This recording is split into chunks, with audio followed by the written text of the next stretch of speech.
All right, hello and welcome everyone to this week's bonus episode of the Entry Level Left. My name is Jared. I'm Matt. I'm Nathan.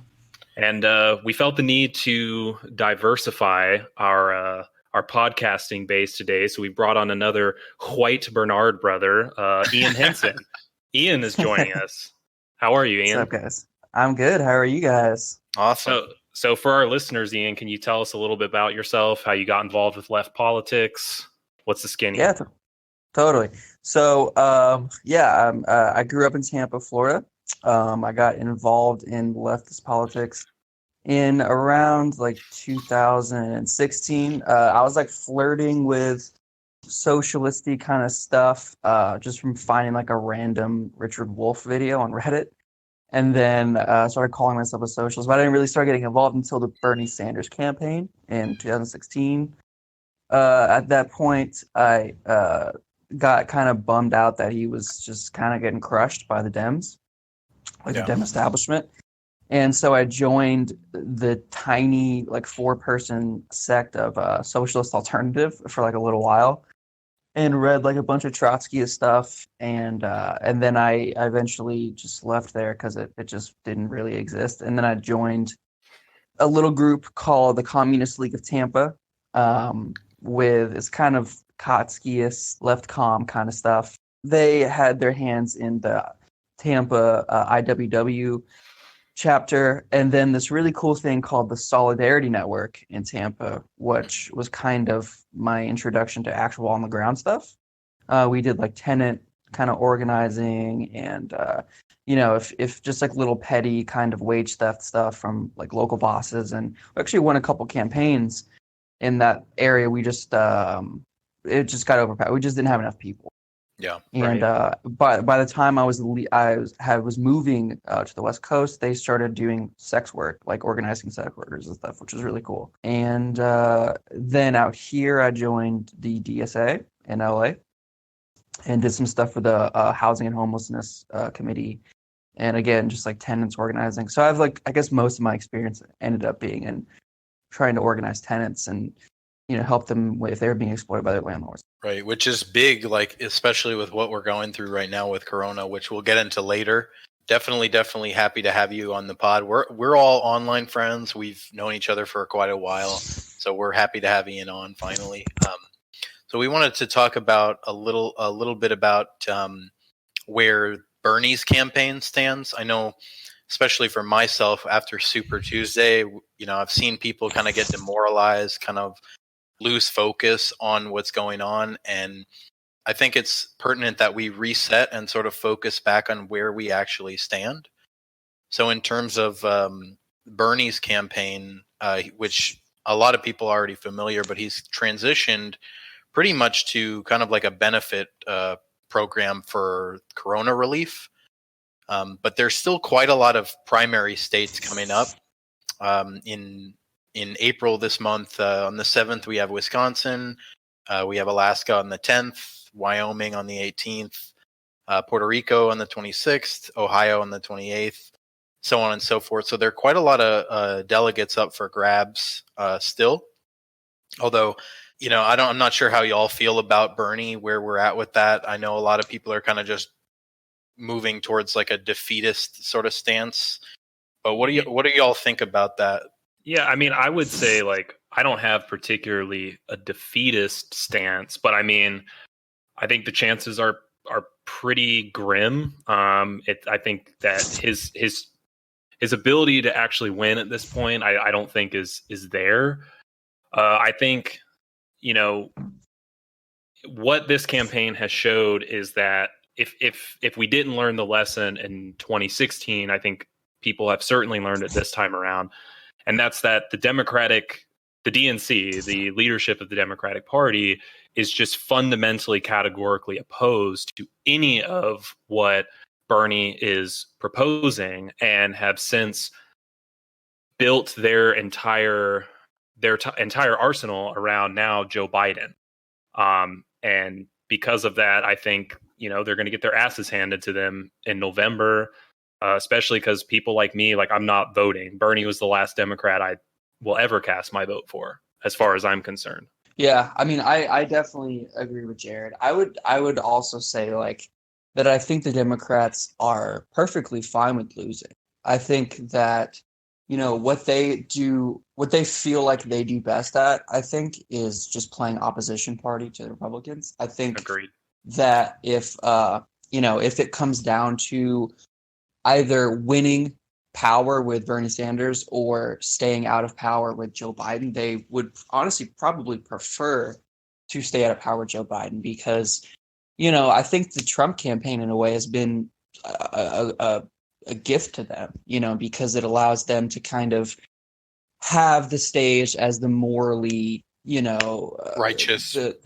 morally righteous party in the U.S., the party of decorum, the party of respectability, and also not have to be the party that dishes out austerity for the working class, which is exactly what they would do if they took power, and exactly what they have done every time they have taken power. So, I don't actually think that they care about winning anymore. It's more just about maintaining some semblance of status quo while sort of looking like they're trying. Yeah, I think I would agree with that. And like we've talked about on previous episodes, for listeners that may be new, definitely check out our episode on liberalism versus the left. Check out our episodes on like social justice warrior culture, things like that. But liberals, they really don't care to win, especially like establishment Democrats. And really, for like a uninitiated listener to this podcast, what you really have to understand is that, the power structures of the Democratic Party are highly like corporate. They're very much tied to like business class, to Silicon Valley, and these people don't really lose out on their privileges under Trump versus Biden. You know what I mean? Like, these people are not going to lose any type of privilege in society or power in society with a Biden versus Trump. They're only going to lose some type of power, and then the working class gains some type of a power under Bernie. So that's like why that they structurally don't want, Bernie to win, because he's a threat. Whereas Joe Biden, he's been on record saying to healthcare companies or insurance companies that, don't worry about Medicare for all. Or that's another thing that like Pelosi and the establishment Democrats push, like to their donors, like, don't worry about Medicare for all passing. It's not going to pass. And I think what liberals need to really wake up and understand at this point is that you need to look at the class analysis. Like, Joe Biden is not in the same class as you and your family. Like, these people don't have fundamentally different interests, agendas, and narratives that they're operating under. And it's clear that when it comes to Trump versus Biden, there's really no policy differences between them. Well, I think that's the thing too, is we don't even know really what are Joe Biden's policies. And I think that on top of that, kind of going to what Ian was talking about with them losing and your kind of points about class, the class analysis that needs to be there, is the reality is, while it doesn't really necessarily, a high figure Democrat, whether they are from the same class as someone, the reality is the donor base of the Democratic Party is not. And Trump has been a great fundraising opportunity for the Democratic Party because their base does want to win. And a lot of their base does comprise of like wealthy coastal elite libs, who, as soon as Orange Man Bad does something, or they, watch the latest episode of Rachel Maddow, they're just slamming the donate button to the DNC with the hopes that they'll take down Trump. It's kind of their mantra has been anyone but Trump. And unfortunately, anyone but Trump it's not a political strategy that has any teeth. And it's certainly not going to win in November when you have so many people who are under such extreme economic hardship that they're looking for a genuine alternative to the system. And the Democratic line is basically, let's go back to the Obama years, which was the highest stage of neoliberalism. It's so funny because, like, if you even talk to sort of like mainstream, neolib, like just people like, that aren't a part of the actual Democratic Party apparatus, they don't really have a coherent political program either. For them, I mean, really what they just want so bad, their dream scenario is just a fucking episode of West Wing, and it's just It's like there is no political coherency anywhere on the current U.S. Like liberal wing. Like it just doesn't exist. If you ask them what they want, they really couldn't even tell you. All they want is to have, decorum and respectability back. It's just for them, everything is aesthetics. Their whole Right. political ideology is boiled down to just like Optics. order and aesthetics. Yeah, exactly. Yeah, and I think we've talked about that even on previous episodes. It's like if your class interests aren't at stake, then what do you have to care about other than aesthetics? You know what I mean? Like it's not affecting your material means to reproduce yourself. So obviously the only thing you're going to care about is oh, these people are being so mean to me on the internet, as opposed to asking like, why are they so fucking mad at me? For keeping this sort of narrative going. And I mean, the media class especially has been unified behind the Democratic Party, both right and left. The shift of these people who were rolling out the red carpet for the war in Iraq, who are supposedly these never Trumpers, are fully in bed with this machine to take down Bernie Sanders, and are just playing this horseshoe theory game of, well, they're exactly the same. They're both angry white men screaming at me about something, and I don't like that. It's threatening. So fuck both of them. They're the same. Yeah. I mean, there's a lot going on with everything. And another thing that really like set me off is kind of like tangential, but the Elizabeth Warren scenario and how there are people out there that literally still think that she is some type of a progressive, when, I mean, in my opinion, if she was really a progressive, it would be, unequivocal. Like she would just support Bernie. You know what I mean? Yep. But there's this sort of this professional managerial class type people or PMC type people who are Warren supporters. And they're very, especially like identity politic addled in terms of like their outlook on politics. They don't understand that justice has to come from a material basis. They think that justice is just this superficial, this thing that Ian was talking about, this aesthetic type of justice that is sort of like the trademark of neoliberalism and liberalism in terms of culture, is this idea where we can have justice based on identity alone without any material or structural change. But that's just not how the levers of power or society has ever really worked. So that's another thing that I get angry about with like Elizabeth Warren supporters. But it really just heightens this like class divide that people really need to start focusing on. Liberals really need to start looking at things in terms of like class analysis. You can't understand these greater political narrative problems and contradictions without understanding that fundamentally class interests are at stake. Like if Joe Biden wins, you get that respectability, decorum, that Obama era, quote unquote normalcy back. But realistically, if you look at his policies, if you go on his website and look at the things that he, proposes, it's really not too different from Trump. And he's even gone on record recently and saying, and I'll put the article in the show notes here, but he's gone on record saying that this corona epidemic has not changed his mind at all in terms of a single payer system. And really liberals like have to be honest with themselves and realize that when Joe Biden has 60 plus billionaire donors, when he takes power, or if he takes power, you have to consider, who is this man going to be accountable to first? The 60 plus billionaire donors who want to maintain the status quo of insurance premiums and a system run for profit that is, based on information that we're now getting from healthcare professionals and stuff like that, people dealing with this corona epidemic. Our healthcare system in the U.S. is fundamentally not set up to take care of everybody in this country. And that has to be blamed in some small part on the profit motive and this entirely convoluted system that we've set up with private insurance. So one thing I want to talk about, and I'll get y'all's feedback on this as well, is the stark contrast of a Biden presidency or a potential Biden presidency versus a Bernie presidency.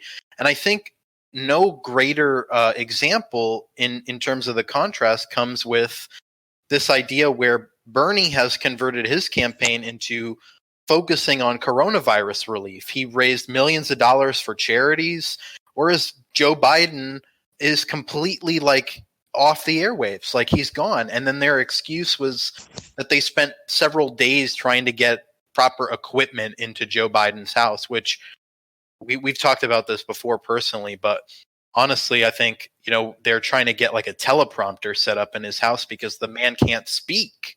No, I think they were trying to get an IV because he just got out of some kind of surgery on his brain that they didn't want us knowing about. I mean, yeah. Did you see the meme where it was like it showed like a picture of his head and there was like an incision mark or something? Like, what the fuck is going on with Scarecrow Joe? What happened was they were trying to get the holographic Joe Biden, and it just wasn't cooperating. No, I think. I think with the way that the the neoliberal wing of the Democratic Party views ruling and having power is totally different from the way that like Bernie Sanders himself views having power. I think like even with like Elizabeth Warren too, it was interesting because people kept saying that Bernie and Elizabeth Warren were the same. And if you like, they just totally weren't, because if you break down the way that Bernie Sanders views power, he views like himself as sort of like he's empowering the working class. Like he is standing in for the working class. Like he's giving power to the working class. Whereas, the neoliberals think of power as like being given down. Regulated. Yeah, and so like when you look at Elizabeth Warren's policies, the way that they view justice is that it has to be funneled through the managerial class first. Right. It's not like they're not empowering the working class. It's like they're just maintaining order and maintaining what they feel is just, and it kind of comes through like how they feel in their personal lives. It's like no wonder that sort of like white Karens were the main demographic for who supported Elizabeth Warren, because they always view themselves as dawdling gifts to the working class. Oh, maybe I'll tip this service person. Oh, I'm a great person. That's basically what Elizabeth Warren wanted to do, was just like placate the working class, as opposed to like a Bernie Sanders presidency is literally empowering the work. Like his goal was to give the working class more power. He wants to be organizer in chief. Yeah. But yeah, no, like I completely agree with what you were saying, Ian. I mean, like the field of work that I'm in, which is kind of in that it kind of grifts with PMC, I guess, but it's the people around me were just like, how can you not support Warren?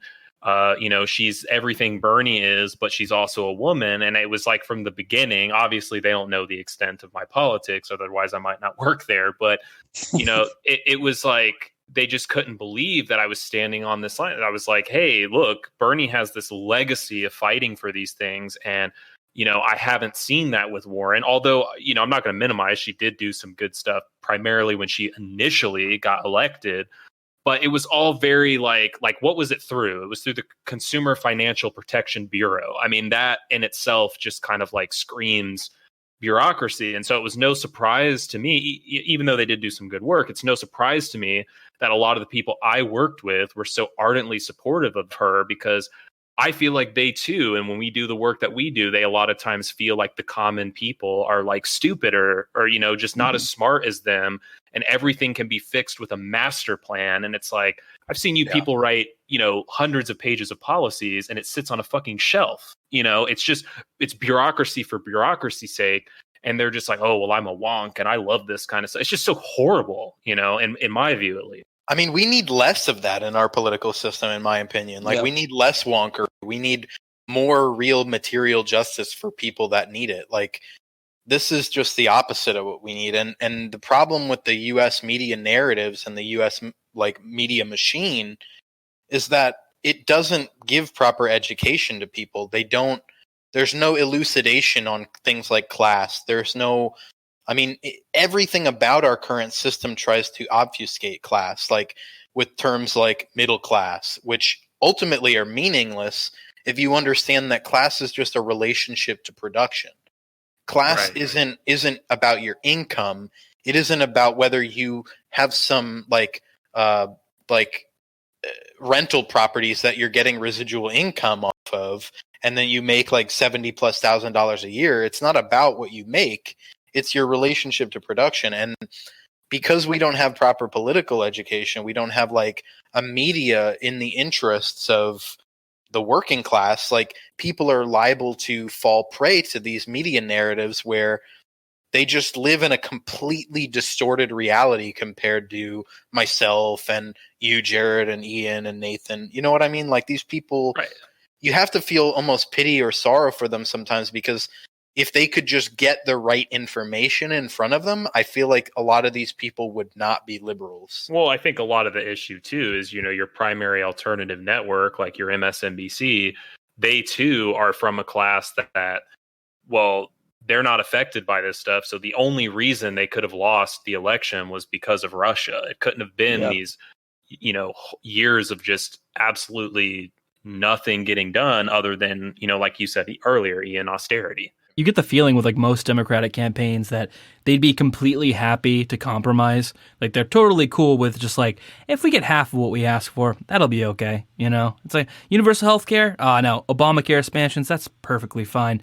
If we can get that, then everything's all right. We're like with Bernie, you get the sensation that it's like what he's asking for is only the start. You want to go beyond that. Like you can tell Bernie himself can tell he's compromising. You know that there's going to be more steps beyond Medicare for all, beyond free college and stuff like that. There's more of a movement behind it. Well, exactly. It is a movement. Yeah, I mean, and for a lot of us, like it keeps being said, and I think it's worth saying again, like for a lot of us, Bernie Sanders was the compromise. Like Bernie Sanders is much to the right of where I would place myself. So 100%.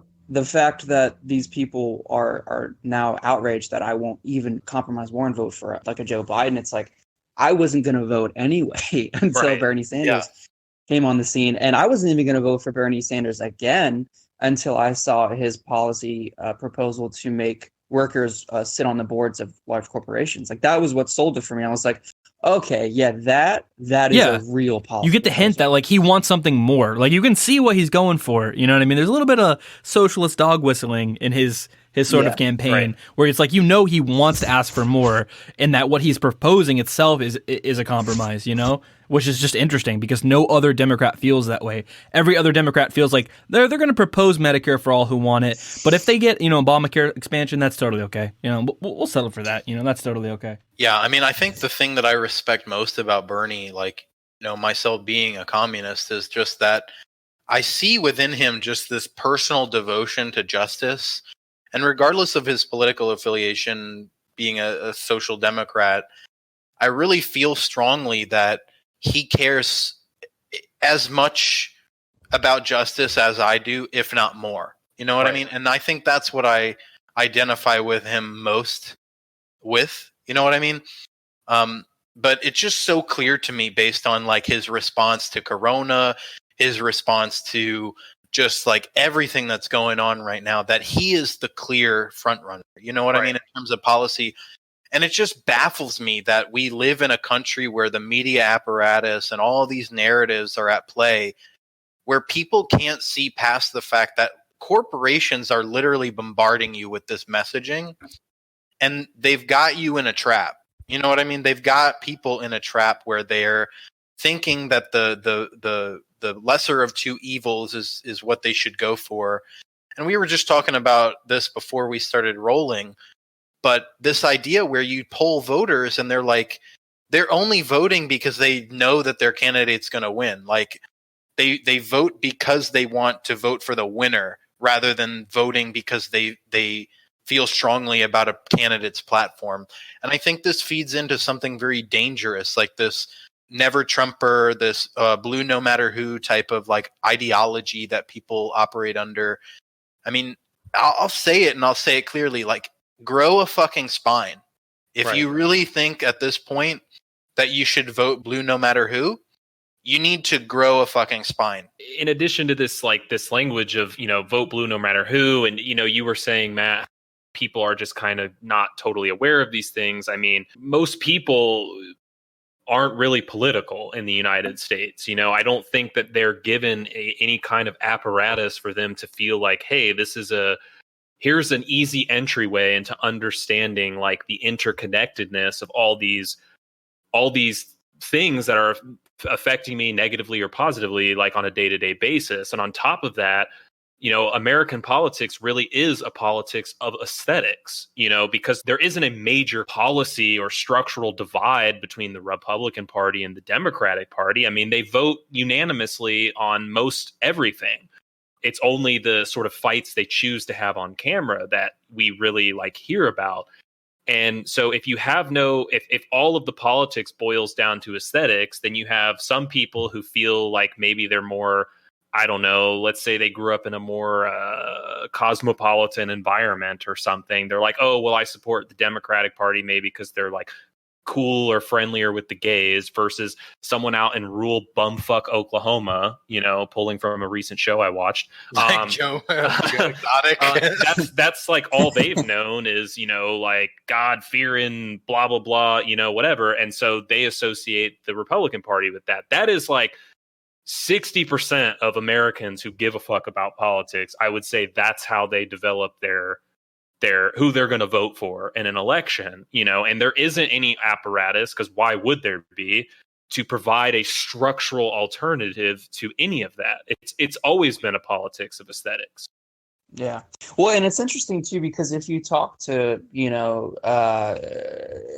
Joe out in bumfuck Montana or whatever, like there is this kernel of understanding, like right. what goes on in the class system. I mean, yeah. If you ask them who they're voting for, they're going to say Republican. But if you ask them how they feel about their boss, they're going to call them an asshole. That is one way that we heavily deviate from people like Joe Biden, especially for me. Like, I don't feel like people are as stupid as they do. People do have a grasp on this whole thing. And I think that scares them too. It scares the political elite that, the working class largely has this unspoken understanding that capitalism is not working, that their boss sucks, that working for a wage sucks, that these things are not good for them. What they don't have, and this is all that the liberals care about, they don't have this abstract language to talk about it. They don't have this kind of, philosophical meandering that like the liberals do to kind of get that point across for them. And it's funny because they're actually a lot more Marxist than some Marxists are. It's for them, it's completely material. It's, hey, I need to like have healthcare. I need to be able to provide for my family. And that's all I care about. Right. And that's where we can come in. We just have to be able to take advantage of that. You see it play out in some of the polls. Like, you'll see Republicans who are like in favor of like a universal healthcare system and a bunch of different things like that, where they're actually sort of progressive in a weird way, but they're just not really like, they don't see the Democrats as accessible, as the Republican Party in some cases, or accessible as someone like Trump, who's like extremely populist. Right. And also too, you have a Democratic Party that's sort of molded itself now into this politics, because they're not running on anything material. So they're kind of turned into this party of identity politics. And, if you take what's happened recently with the allegations against Joe Biden, very credible, all of a sudden, all these like Me Too, Time's Up, liberal, actors or just liberal Democrats in general, like Kirsten Gillibrand, for instance, they're completely silent on this now. And if you are one of those people who like you were talking about, Ian, who like you do think of the world in a Marxist way, you just don't like necessarily have the language or the maybe political education to put it into that framework. But you see this party that supposedly this party of like that is hailing itself as a party of, we care about all these social, justice issues. But then when the social justice shit comes at us, now we're no longer talking about that. To an average person, that would seem extraordinarily hypocritical, and then take that person and shift them even further to the Trumpian base, right? Because now it's almost like validating what Trump has been saying about these people. They're lying about me, whatever. And that's why I've said, I think on the pod before, is like Trump, he lies with like grains of truth. He says something and it's obviously like completely bullshit, but there is just a smidgen of truth to it. And so it can plant a seed in those people's, brains. The funny thing about that, though, is like Trump knows what the DNC is doing to Bernie. You know what I mean? Like, he said it in a tweet. Like, it's sure is a shame that like the DNC is like foiling Bernie. And Trump has said on multiple occasions that he'd rather face Joe Biden than Bernie. And I mean, that tells you a lot about, where things are. But it speaks to the utter incompetence of the establishment Democrats and how they're willing to just constantly capitulate and reach across the aisle to just give the Republicans and the right wing what they want. And liberals, you really need to understand that this is a ruling class apparatus. These people have class interests that align with each other. Pelosi, Biden, Trump, all millionaires. They have class interests that are fundamentally different from you and I. And it's time that people start recognizing that these people don't have your best interests in mind. And when they show you repeatedly that they're going to drag their heels on a stimulus package for workers, they're going to drag their heels on a rent moratorium, they're going to drag their heels on anything that is not absolutely means tested, like Kamala Harris type, run a profitable business in a low income area type means tested bullshit. And this is the type of stuff that we don't have time for, especially with like climate crisis looming. Like, look at the way that the party establishment and even Trump too on the Republican side has handled this coronavirus thing. Imagine if we had a climate catastrophe, and this will be a reality in the next couple decades, and it's already coming to fruition now. Like, imagine these type of people with their hands on the levers of power in an even worse catastrophe that we cannot go back from beyond this pandemic. Like, because the thing about global warming and the thing about climate change is you literally cannot reverse the type of damage that we're doing, and we're getting to the point where we cannot go back from where we are.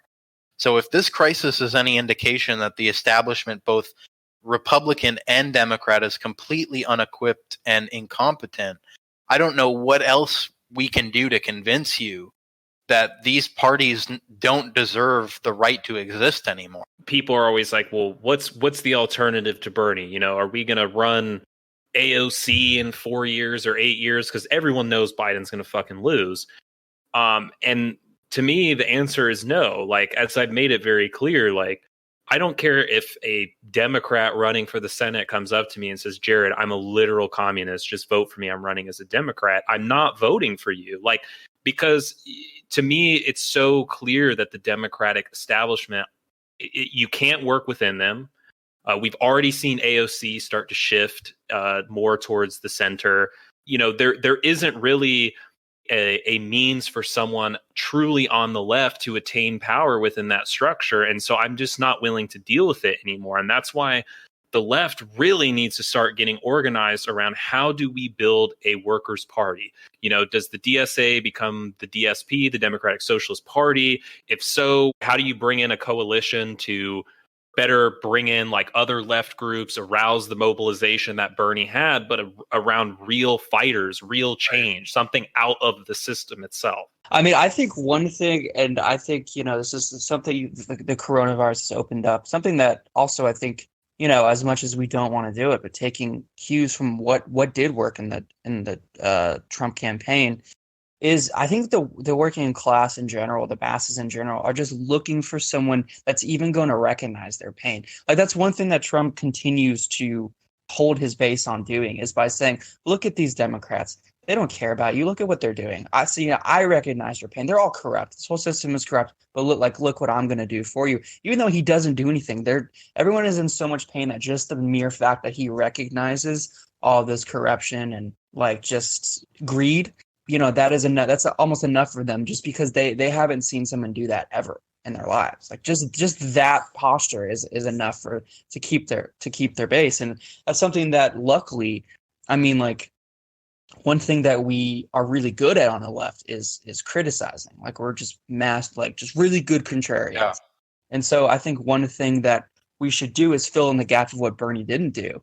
And that's essentially tearing down the Democratic Party. Like, we have to get rid of this party. It's terrible. Yeah, you have to wonder if, like, is the Democratic Party just so tainted that lifelong voters will just never go to it just because of who they are? is there a chance that a third party could be appealing just because they are out there criticizing both Democrats and Republicans? Like, is there a way that we could maybe appeal to the masses outside of the Democratic Party? I mean, that's the thing, though, is like, I mean, granted, you never know what it is the fuck you see online and whatnot, but it's like they've done for years. And this is even pre-Bernie. They've interviewed, they've done poll after poll on like Americans and if they would be open to the idea of a third party. And it's always this overwhelming, oh my gosh, yes, we need another party, blah, blah, blah, blah, blah. But yet you never see one materialize when voting comes, and you never see any like sort of political agency get corralled around any other political party. But for the first time, what I'm seeing on social media is so many people who I kind of just regarded as like, maybe just liberals or like, to the left of center liberals who are like Bernie adjacent, but still very much within the confines of like sort of the liberal establishment system, completely just be like, nah, fuck this. Like, I'm not voting. If we're not going to take a stand now, then when are we going to? We've ran this guy 2 times and they've actively sabotaged him from start to finish. Yeah. So what the fuck is the point? Like, why even try? And that to me shows me that I'm not saying we're going to get it figured out in the next 4 years, but my God, we fucking better, because I'm not worried about, Trump gets elected again. Sure, that sucks, whatever. But I'm worried about what comes after Trump, when you have DeSantis 2024 or some shit, My God. What do y'all think is like a realistic like expectation in terms of a workers party developing after, whatever ends up happening with Bernie? Because I mean, obviously, like I've spent a lot of time, like I've donated to Bernie. I've been canvassing for him. Like I really believe in Bernie's movement. But it's just like we have to be able to like admit that like with the party establishment stacked up against him, he may not win, or he may not even come close. So like what realistically can we do to like start organizing a real workers party with the same type of donor base as Bernie's movement? Like how do we get these people into a class conscious like socialist movement that has real demands? I think having, an actual minimum program is really important. That's something they stressed in social stuff alternative that I think they were always right about was, listen, you have to have sort of a minimum program, a transitional program that is able to capture the immediate needs of the working class. And that coupled with, I think we do have to take a more polemical position towards the Democratic Party. Like, obviously the Republican Party is full of complete ghouls, but they're going to exist. Like the U.S. needs a far right party because it's a far right country, for like just structurally and fundamentally. But we have to replace the Democratic Party as the left party because of first past the post polling.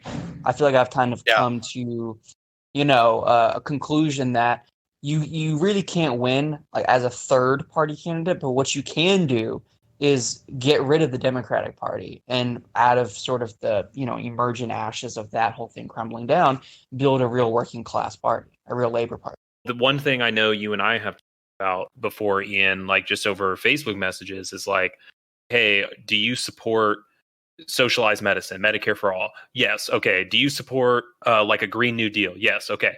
Do you support this, that, or the other? They all agree. It's not until you start cracking into the weeds do you get this just insane, like, like narcissism of small differences between all these different left groups and all these different left orgs. And we need to emerge clearly with kind of like this united front, like this united line of like, look, kind of like what DSA has. They have these like 10 principles that they stand for.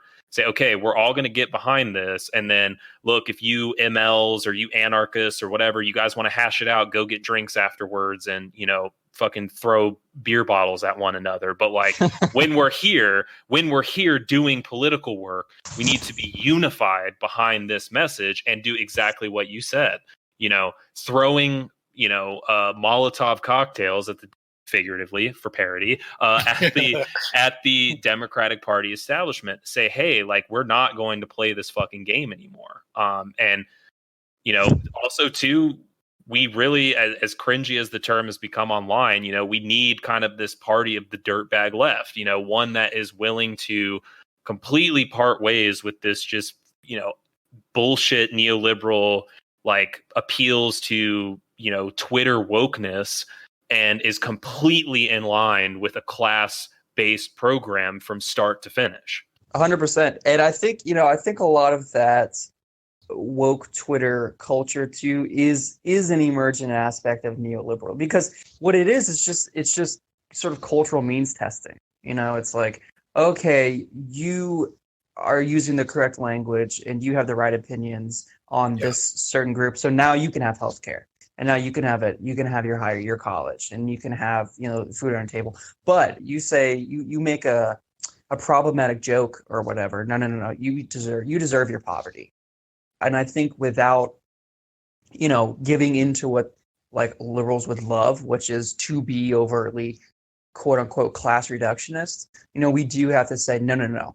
Whether or not you understand like things at a woke level, you still do not deserve to live in poverty. Yeah, I mean, that's the thing that like neoliberalism like fights against. Correct me if I'm wrong, if someone knows, but I think it was Pinochet that said something about like this idea that Marxists come up with like things like human rights being like a very savvy invention.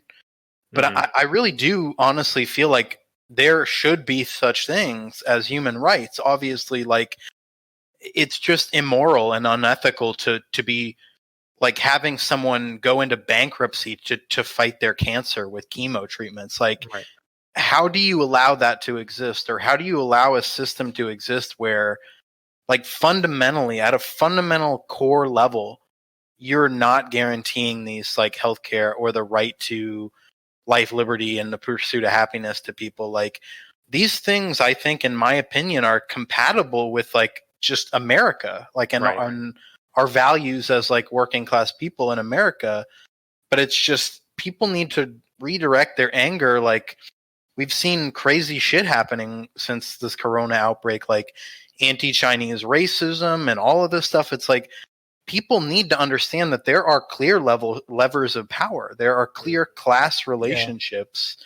And it's not about the individual, like identity politics and all of this stuff. Like, we know the people that are killing the planet. We know these people. They have names, they have addresses. Like, this is very much a class-oriented structural problem.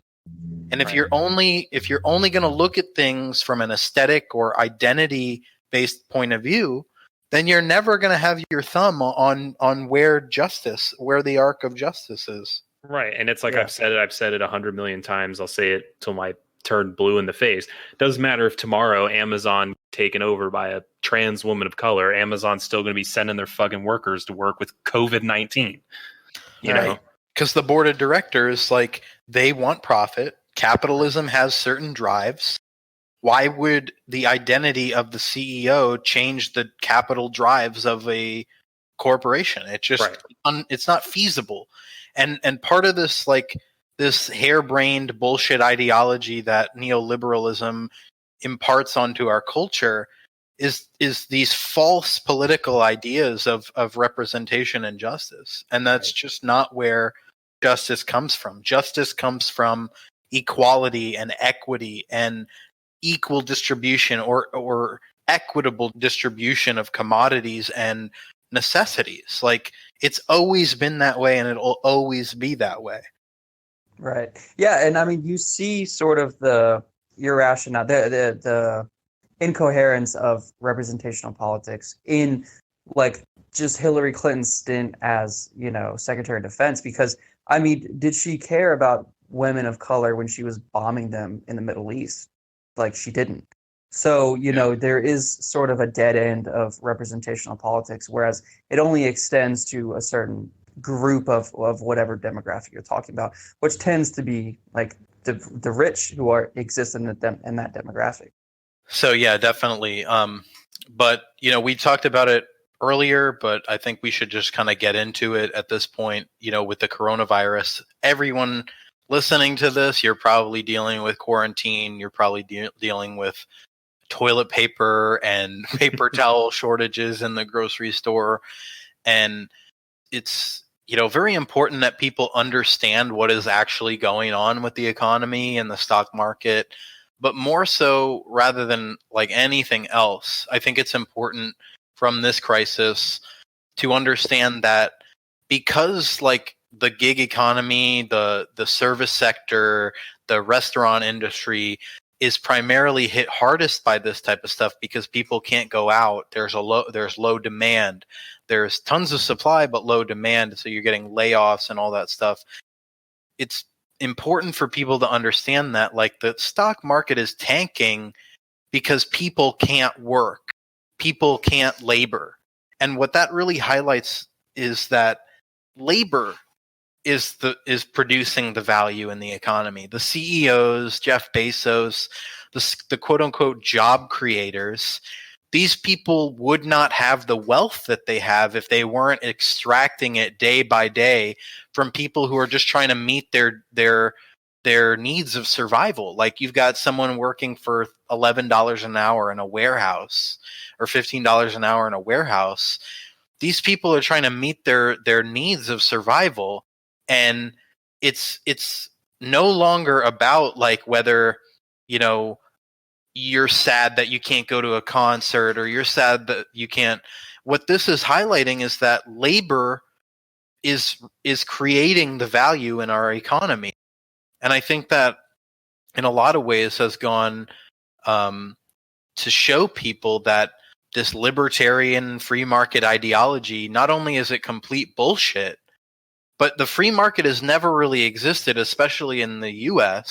We've always had capitalism propped up by a bourgeois state, which has a class character that is in the interests of the bourgeois class or the ruling class.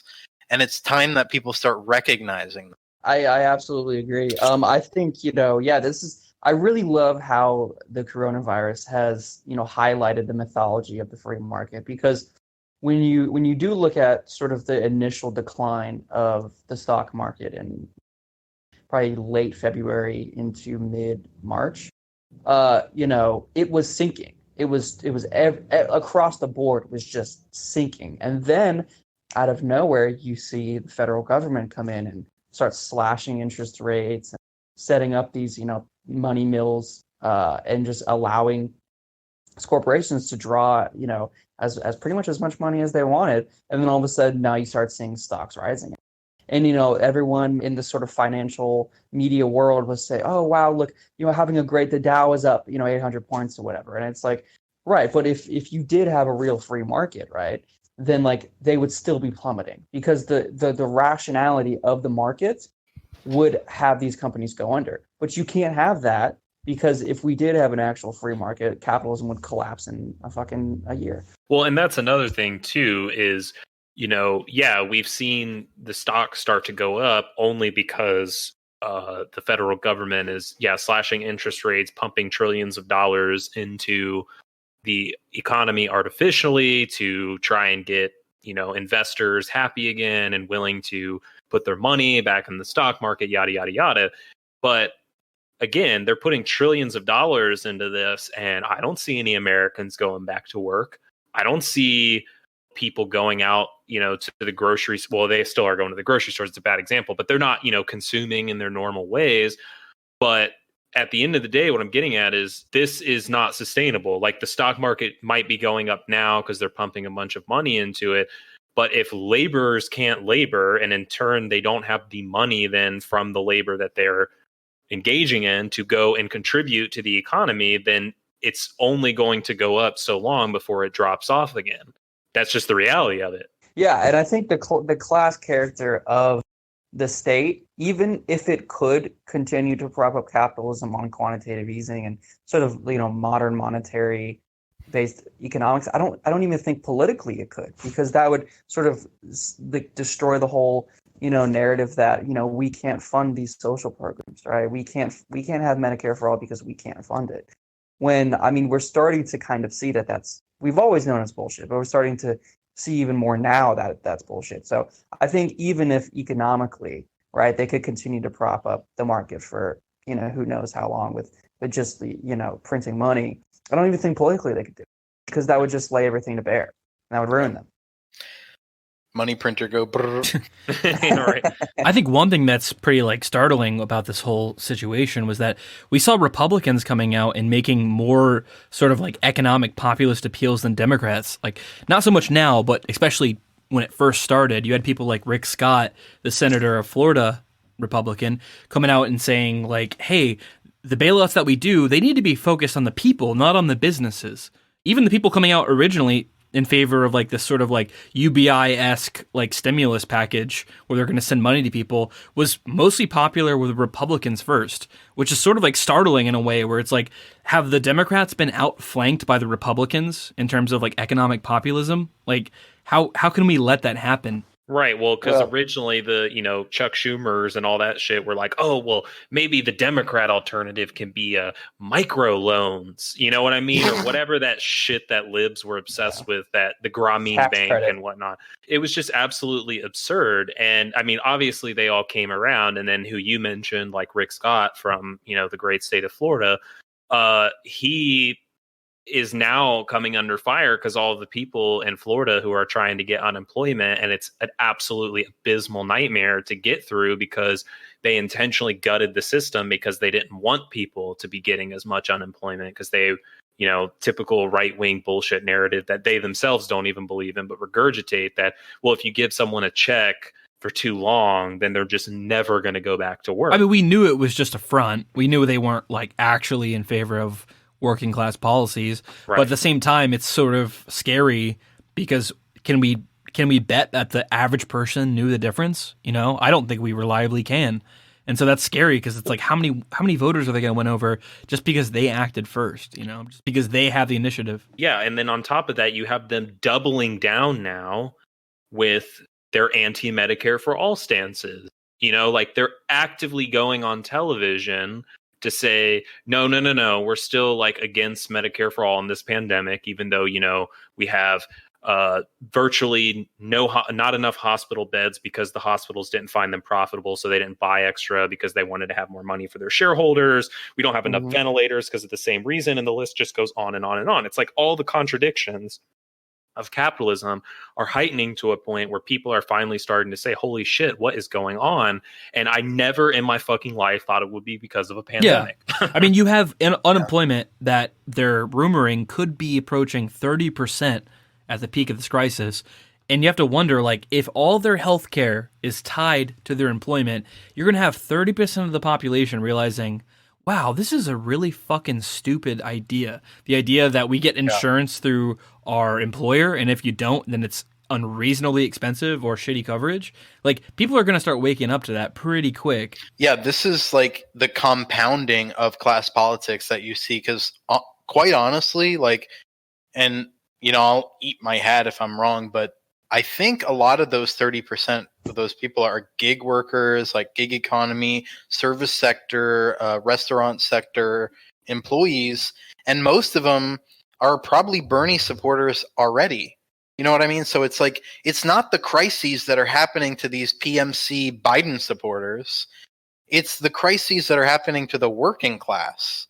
And that's why people need to really understand that this is the field that we're faced with. It is working class versus ruling class, and that's the way it is. That's the way society under industrial capitalism has always been. Yeah, and it's because like I just saw this headline the other day that said that support for Medicare for all has shot up ever since the coronavirus happened, and it kind of does give credence to the kind of whack job leftist article that was going around a couple years ago, the disaster communism, and that sort of like the perfect storm, which is kind of happening, which is, the economy is already inflated and that was already, prone for a recession, is going to be compounded by some kind of either, environmental disaster or pandemic or something, as that was going to kind of have the wheels fall off. And, I think as this draws on, as people become closer and closer to real poverty, I think they're going to start realizing that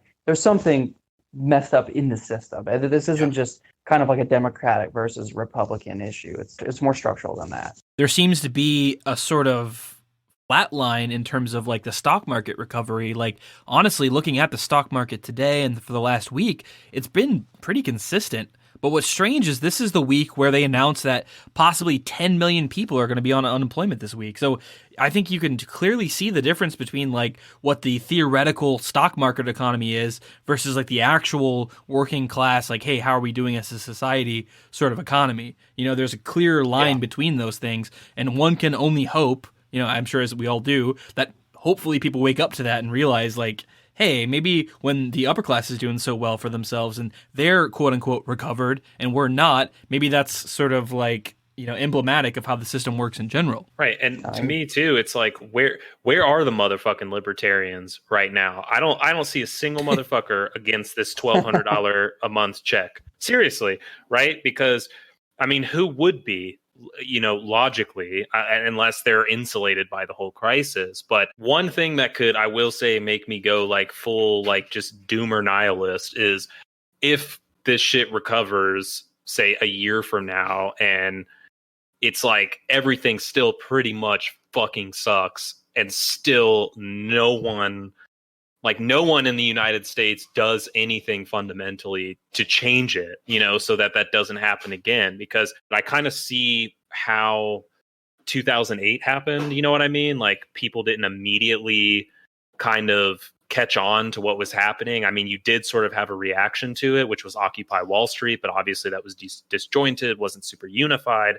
Now we kind of have unified as the left. I mean, not totally, but we have had someone with a major platform talking about, Medicare for all, or even in Andrew Yang's case, a UBI. And we were kind of told all these things were absolutely insane and could never happen. And yet in the face of crisis, they are. Everyone hates socialism until it's required to bail out the system. And so to me, if something doesn't change after this, I don't know what the fuck it would take at that point. I mean, that's kind of the point of our show here, is so they can recognize who is actually like fucking them, And it's high time that people start to realize that class politics are not a conspiracy. Like this idea that the ruling class has an agenda and a narrative is not a conspiracy. And I think it was Parenti that had a lecture, and he said one time, when school bus drivers and nurses organize for better wages and better working conditions, no one bats an eye.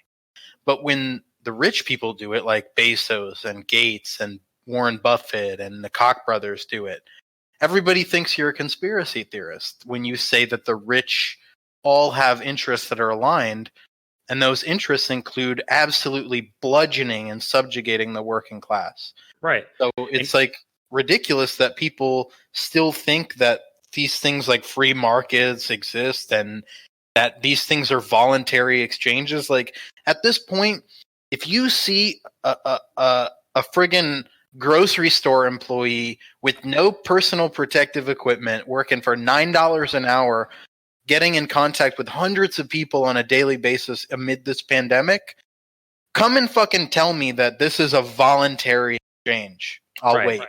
Yeah, support our troops, our real troops, the ones in Publix and all that shit.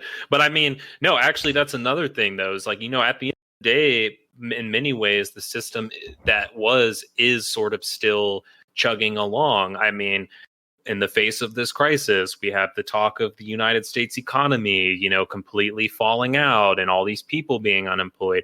What system is still actively afloat abroad in virtually every country across the world? The United States military, right? It's still operating. We have sanctions still being placed on Venezuela, Iran, Russia, North Korea, et cetera, et cetera. And we have the United States or FBI or CIA, I don't remember which one of those fucking ghoulish entities it was, just unleashing havoc on Venezuela over trumped up drug charges or whatever the case may be, just still actively engaging in military affairs, and which is all coming from taxpayer dollars and, the economy itself. Hence why one of the first people that they were concerned with bailing out was Boeing. It just shows that even in the face of extreme crisis, this system very much finds a way to keep the power structure in place, and very effectively so.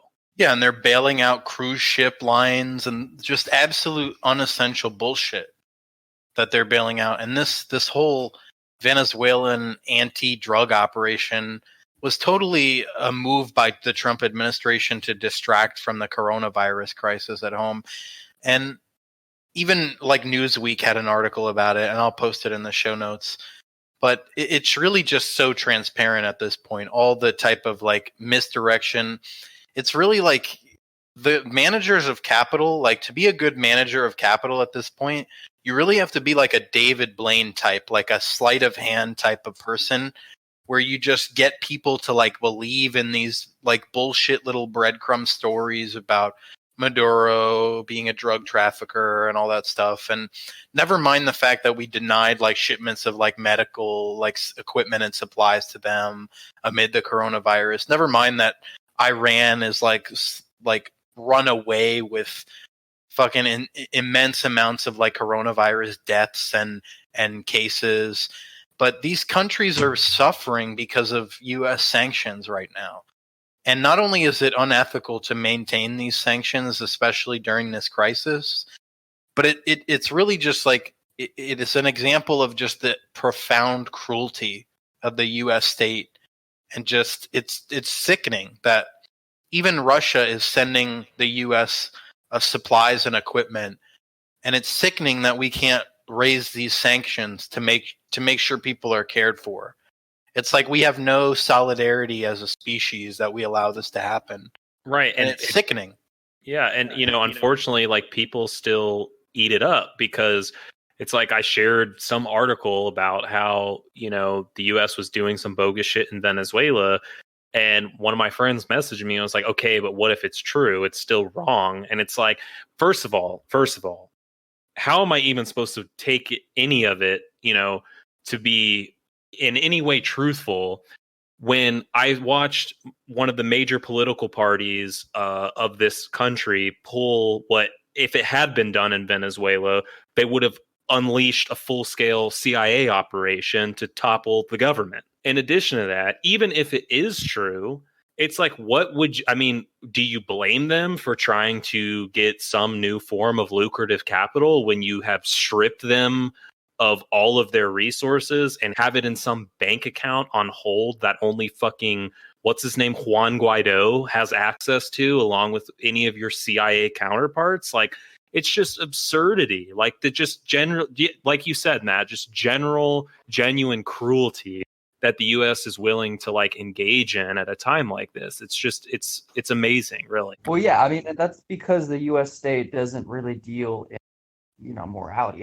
It's never been about doing what's right for people of Venezuela. I mean, it's about maintaining power and hegemony, across the world. I mean, and that's sort of like the undercurrent of what sanctions are. It's like, you starve the people of a certain country enough so that, they blame their own government and overthrow it and allow the U.S. to come swoop in and start giving out food. And then it becomes, now we're heroes. Yeah, like, IMF loans, structural adjustment policies, all that. Yeah, exactly. If you don't see that as just inherently like cruel and violence, it's violence.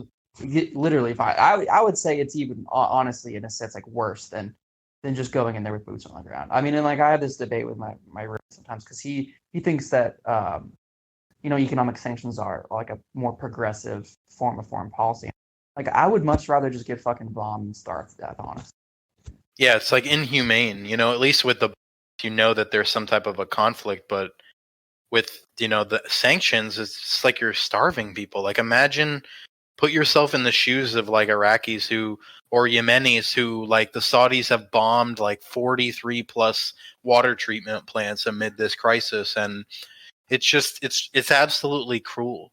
We're supplying them arms and munitions, and like we live in a hell world. There's no which way about it. It's a hell world that we live in. Yemen, what's going on in Yemen right now, like a literal Holocaust. I mean, there's just like, it's just a fact, it's just, we're not thinking of it in the same context because it's over there. We're not seeing it on a day-to-day basis. It's another one of those countries we just associate with being in complete political and economic and militaristic turmoil. But It's a literal fucking Holocaust. And I mean, you raised a really good point, Ian, that we actually touched on one of our earlier episodes.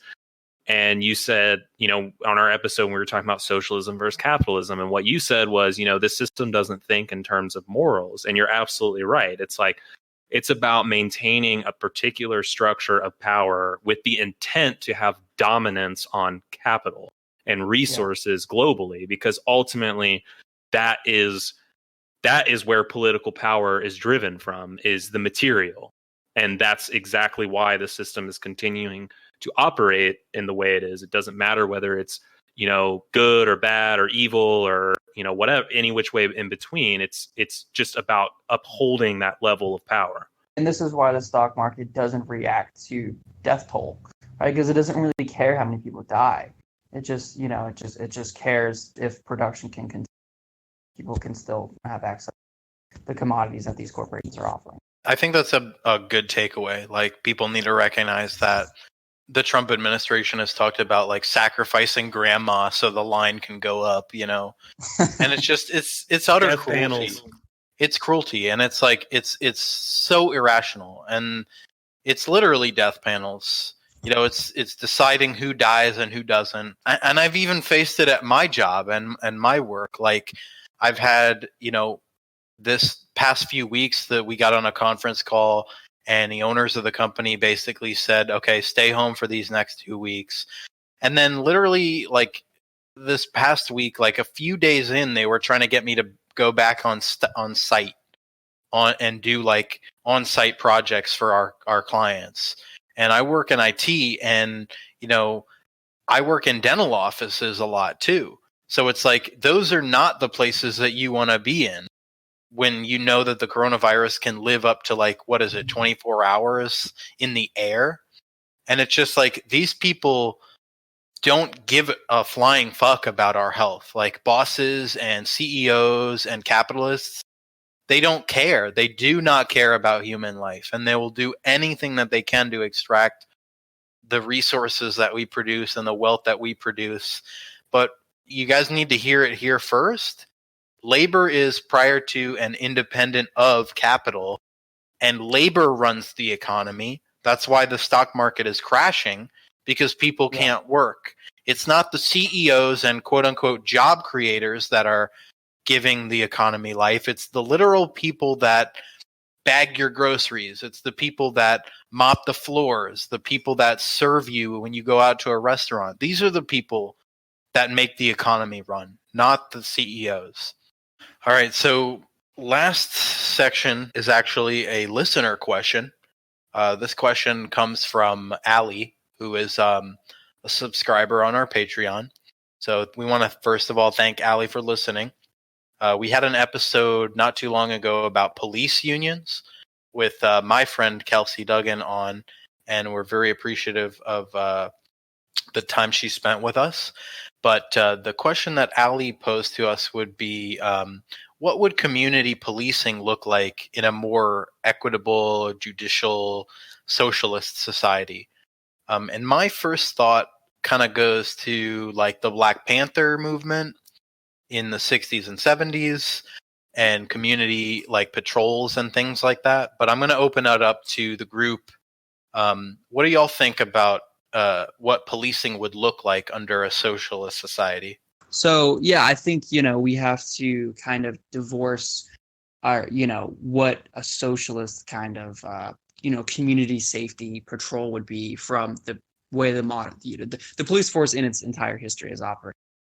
The police force has always been, to protect, those who own property. It's always existed that way. Only recently has this protect and serve idea, been thrown out into the public. But, I think less of a desire to punish people who sort of break a social norm, and more of a desire to kind of have a justice that's restorative, like that is mainly made to protect people and have their safety in mind. So I also think there's something I've always said, like when this conversation comes up, which is like there would be a lot less need for this kind of thing in a socialist society, because there wouldn't be crime out of desperation.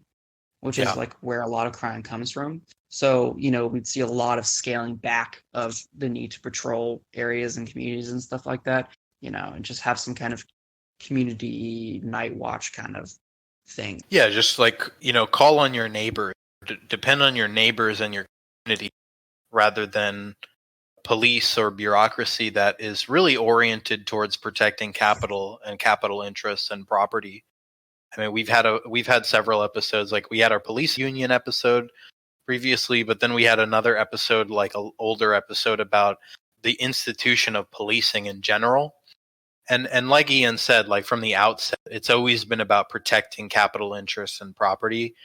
And this protect and serve idea is relatively new. Yeah, so I mean, I largely agree with what you were talking about, Ian. That, and you as well, Matt. I think the reality is we so regularly overlook how much quote unquote like deviant behavior, what we consider deviant behavior, is related to lack of access to resources, right? Communities that typically have very low funded education systems, for instance, tend to be high crime areas, right? Why? Because you don't have a strong social safety net there to educate, reinforce, sort of look after the kids of that community and so forth. You also have an entire system predicated on, let's say, like property taxes or what have you. In addition, when you take at drug addiction or drug use or drug abuse, it typically comes from moments of extreme desperation. I have no one else. I have nothing else to go to. You know, how do I take this pain away? There's no mental health care system. There's no, I mean, the list goes on and on and on. Why do people steal? They don't have access to things. Well, why don't they have access to things? Because maybe their parents don't have a job or that whoever, you know, in their immediate circle.